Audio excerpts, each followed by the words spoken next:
안녕하십니까. 정치학 박사 장정윤입니다.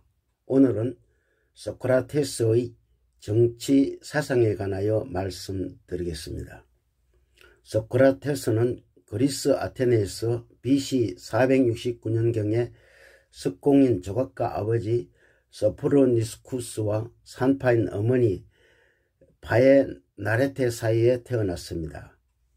그는 어린 시절부터 철학자처럼 생각하고 사물의 의미를 탐구하였으나 아버지는 12, 13세 때 학교를 그만두게 하였습니다.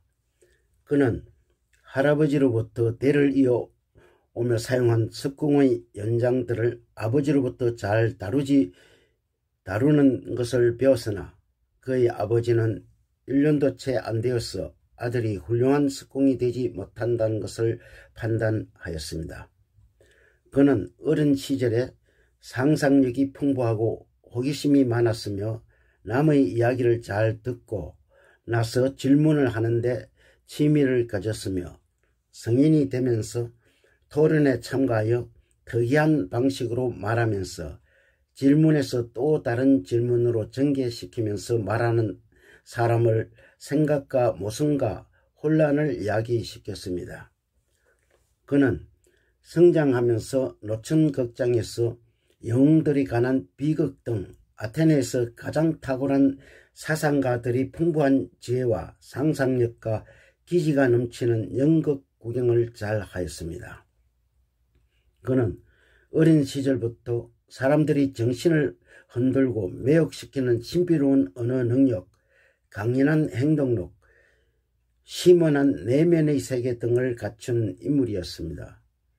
그는 어린 시절부터 육체적 욕망이나 이기심과 기백이 강하였으나 어느 순간에 특정한 계기를 통하여 자기 자신을 객관적으로 바라보게 되는 관점에 대전환이 일어나서 큰 깨달음을 얻는 혁명적인 새로운 자아를 형성하였습니다.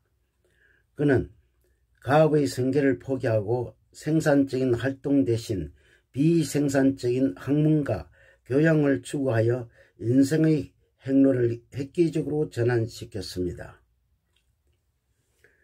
소크라테스의 정치 사상. 소크라테스의 사상에 대한 실체는 무엇인지 현대까지 학술 논제나 역사적으로 신뢰할 수 있는 명확한 기록이 없다는 것입니다. 단지 그의 제자인 플라톤과 플라톤의 제자인 아리스토텔레스 등이 제공한 문헌적 근거들로 하여 대체적으로 파악할 뿐이며 분명한 것은 역사적으로 존재한 인물이었으나 그 존재성을 명확히 규정할 수가 없으므로 필자는 여러 문헌을 통하여 나름대로 언급을 하고자 합니다. 그는 헬랍 세계에서 못생긴 사람이지만 유명하게 된 인물인 것은 못생김에 내재한 잘남으로 모름을 암이라는 아이러니 속에서 그는 개인적인 다이모니온 신에게 자신의 정신적으로 인도하는 영적 존재를 고백하는 신비적 성격의 인물이었습니다.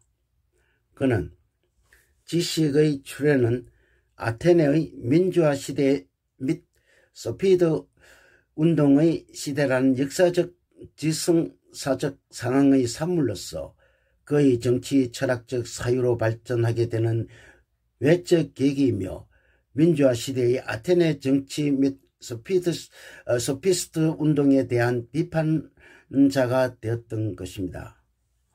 그는 나이 70세에 국사범으로 기소되어 처형을 당하는 최초의 지식인으로서 국가 생활의 문제, 인간의 삶의 방식, 도덕성의 문제 등 알의 대상으로 추구하는 최초의 정치 철학자인 것입니다.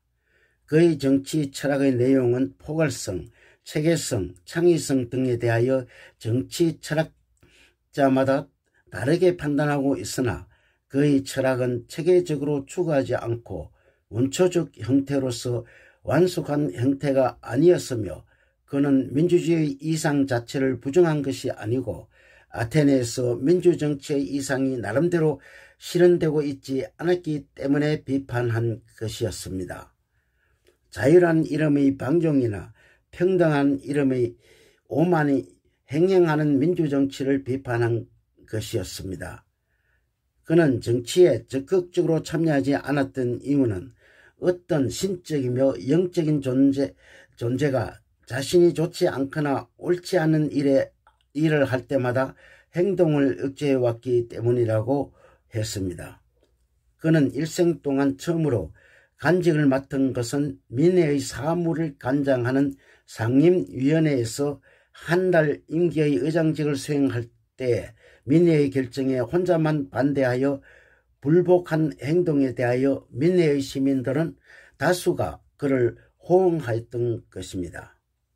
그는 투옥이나 죽음의 위험에도 불구하고 끝까지 불의에 저항하였으며 죽음 앞에서도 비굴하지 않겠다고 공개적으로 포명을 하고 실천에 옮긴 인물이었습니다.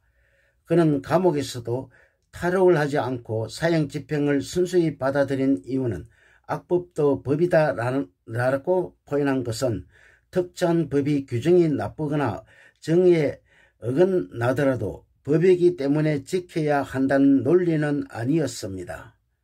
그의 정치 철학의 태동은 소피스트들의 인문학 및 수학의 이념에 대한 비판적 극복의 시작을 의미하였으며 스스로 모름과 모자림을 자각하지 못한 인간들과 아테네 국가 전체가 자각하지 못하는 모름과 모자림을 깨닫게 해주느라고 노력하는 지적 등 역할을 수행했던 것입니다. 그는 아무런 저술도 남기지 않는 이유는 인간들은 직접 만나고 대화하는 삶을 즐기느라고 저술 작업에 몰두할 시간적 여유가 없었던 것입니다.